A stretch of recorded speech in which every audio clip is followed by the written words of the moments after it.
Vente d'armes à Riyad. Justin Trudeau détaille sa position. Il est extrêmement difficile d'annuler un important contrat de vente d'armes canadiennes à l'Arabie Saoudite, a estimé mardi le Premier ministre Justin Trudeau, interrogé sur les mesures à prendre contre Riyad après le meurtre du journaliste Jamal Khashoggi.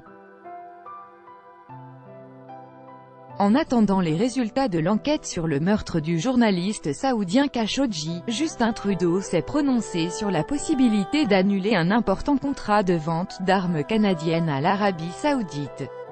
Le contrat signé par le précédent gouvernement conservateur, NDLR, rend extrêmement difficile son annulation sans devoir payer des pénalités exorbitantes, a déclaré le dirigeant libéral lors d'une conférence de presse.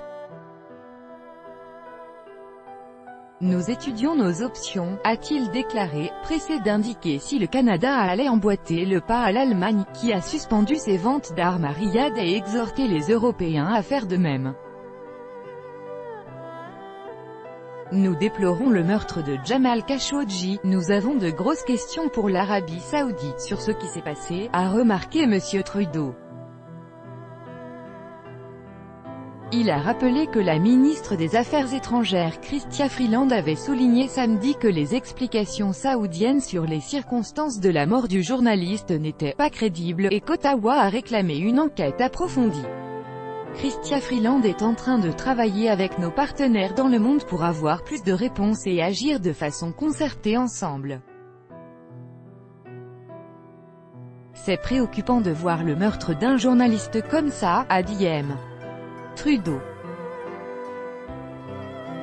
Les pénalités financières dépasseraient le milliard de dollars canadiens en cas d'annulation de ce contrat de 15 milliards de dollars, 9,9 milliards d'euros, pour la vente à Riyad de véhicules blindés légers, a indiqué le Premier ministre canadien sur la radio au public CBC.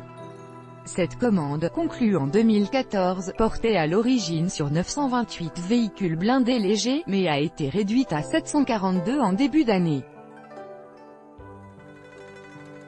Il s'agit de la plus importante vente d'armes canadiennes de l'histoire.